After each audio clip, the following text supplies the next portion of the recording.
Obrigada, Sr. Presidente. Antes de mais, cumprimentar os membros da Comissão Técnica do PSD, da Comissão Técnica Independente. Vou cumprimentá-los todos de uma só vez, para não estar aqui a dizer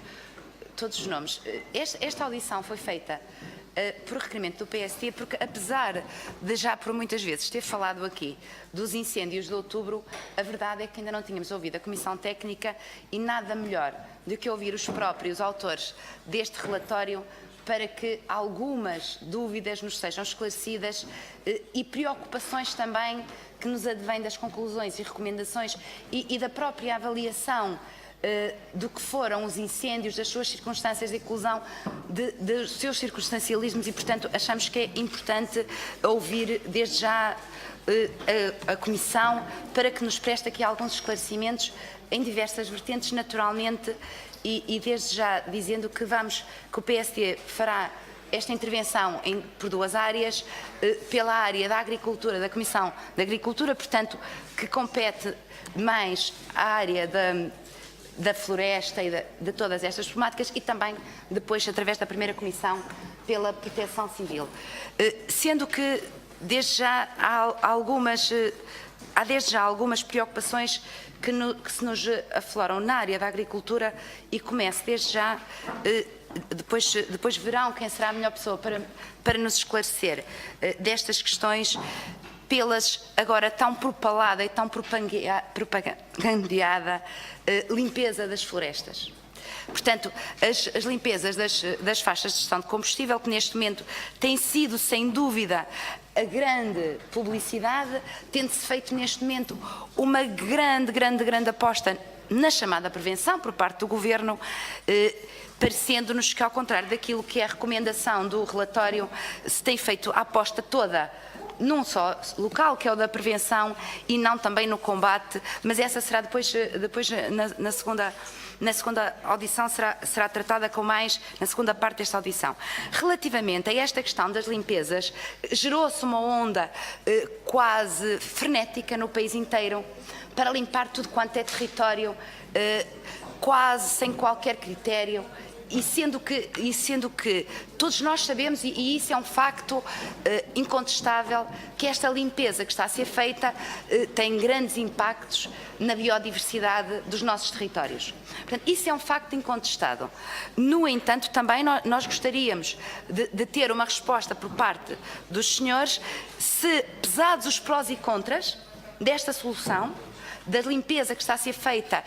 de forma sistemática nas nossas florestas,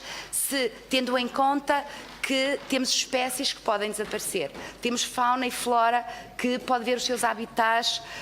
ameaçados com estas limpezas, tendo pessoas perdido a sua vida devido a estas situações da limpeza, quer por acidentes em trator, quer até por fogos provocados. Portanto, todas estas situações eu gostaria que nos esclarecessem, se tendo em conta os prós e os contras, consideram que esta é a melhor estratégia, até atendendo ao vosso relatório, para prevenção dos fogos rurais, como se tem vindo a ser a grande aposta do Governo. Também, numa segunda vertente, nós temos um novo regime jurídico da rearborização e também quanto a essa, gostaria que nos dissessem do vosso relatório, daquilo que concluíram, se as medidas que estão a ser tomadas, nomeadamente a distância entre copas, a altura das vegetações, os novos critérios, vêm de acordo com o saber científico e aquilo que são as melhores práticas, ou pelo contrário, vai contra as melhores práticas, e se são soluções que de facto são as melhores, as mais eficazes para se evitar que catástrofes como aquelas que aconteceram no ano transato se voltem a repetir. Sendo certo que todos nós temos consciência que, infelizmente, os fogos são uma inevitabilidade. Portanto, as consequências deles, não vamos ter aqui um discurso completamente irresponsável, dizendo vamos evitar os incêndios. Era ótimo que assim fosse, mas todos sabemos que isso não é possível. No entanto, há várias medidas que podem ser tomadas no sentido de minorar isto e algumas das preocupações que naturalmente o grupo do PSD tem, porque a segurança das nossas populações, do seu bem-estar e dos territórios é fundamental. Também, relativamente ao regime, esta nova lei que se vem estabelecendo, e de certa forma o relatório já vem aflorar esta questão das espécies que se podem plantar e em que termos podem ser plantadas, se isto evitará, digamos assim, que os incêndios aconteçam e se propaguem, por exemplo, tendo em conta as alterações climáticas com que nós nos deparamos, porque e não há parte, fazendo aqui uma espécie de parênteses, há uma questão que subjaz a todo o relatório, que, à medida que o vamos analisando, que é a questão de, após a primeira abordagem, a fase inicial do incêndio, as condições climatéricas que existiam faziam com que fosse incontrolável o incêndio. Portanto, e esta questão é até que ponto, tendo em conta esta situação, estas medidas de facto podem ter impacto para evitar a propagação dos incêndios nesta fase inicial, de ataque inicial, porque sabendo nós que quando atingem determinadas proporções, obviamente que já não estamos a falar de situações evitáveis, porque basta vermos o relatório que refere em vários locais que mesmo terrenos limpos, o incêndio limpou, às vezes com faixas de 100, 200 metros, até 1000 metros, que não estavam já com matos. A verdade é que não evitou que, mesmo nessas faixas, elas ardessem. Portanto, até que ponto é que estas medidas de arborização, rearborização, e até que ponto é que não deveria, nestas medidas que o Governo foi tomando,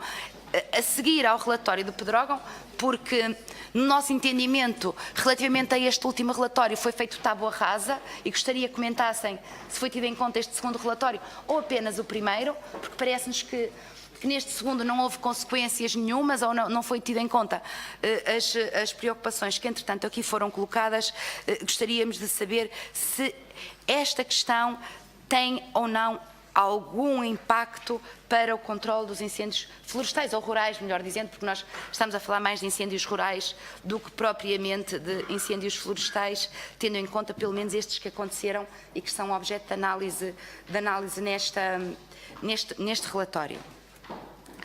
Também gostaria que nos dissessem das conclusões a que tiraram, até que ponto é que aquilo que têm sido as medidas que vão sendo implantadas têm em atenção a rentabilidade da nossa floresta e do nosso meio rural. Porque, em última análise, nós temos a sensação, grande parte do tempo, que se está a passar uma série de ónus aos proprietários, principalmente em territórios de baixa densidade, em territórios empobrecidos, envelhecidos, desertificados, e não vemos nas medidas que têm sido postas em prática, não vemos que haja alguma preocupação que a floresta seja rentável e que os proprietários, quer aqueles que estão sujeitos às faixas de gestão de combustível, que tenham de alguma forma ressarcidos os prejuízos. Só vemos que haja ónus, e gostariam que comentassem se de facto o que nós verificamos é uma série de ónus para estas populações já de si bastante fragilizadas, até que ponto é que estas medidas e da vossa e do levantamento que fizeram e de todas as entidades que ouviram, até que ponto é que estamos aqui a pensar também nas populações. Porque, permitam-me uma parte, e este é da minha inteira responsabilidade, parece que por vezes se olha para o interior dos gabinetes de Lisboa como se fosse uma qualquer reserva de índios, como se via no século passado, onde não há pessoas reais, com economia real, e que têm um modo de vida e que precisam de incentivos para isso. E, portanto, há uma série de ónus que vão sendo criados como se fosse um mundo à parte, e não é. Eu própria sou de um território do interior e, portanto, considero que são territórios com vida, é isso que eles têm que ser. E, portanto, até que ponto há cá uma proporção nas medidas que são tomadas entre os ónus e os encargos que são atribuídos aos nossos proprietários e aquilo que é o seu retorno em termos económicos, também por forma a incentivá-los a manter-se nesses territórios. Finalmente, também gostava de abordar mais uma ou duas questões, nomeadamente... Senhora Deputada, pedia que tivesse em conta o compromisso de não excedermos nos 10 minutos por intervenção de cada Estou mesmo a acabar. Porque também com isto depois já ficarão mais ou menos as perguntas feitas e com isto diligenciaremos que esta audição seja mais rápida. Só há uma preocupação final relativamente à área florestal que eu gostaria de deixar. Quais são as medidas que acham que seriam fundamentais que o Governo tomasse em termos de matas nacionais, porque nós vemos imensos ónus para os particulares, mas o proprietário, o dono, viu-se que não fez nada e que temos ainda, até agora, o Pinhal de Leiria desapareceu e tantas outras matas nacionais. E esta é mesmo a última questão que eu agora queria deixar, mesmo para final, que é o seguinte: ouvimos o Sr. Ministro da Agricultura dizer que a limpeza das matas era uma revolução dos 8 últimos séculos. E eu perguntava, como já li alguns, é uma revolução a maior asneira dos últimos 8 séculos no nosso país? Muito obrigada.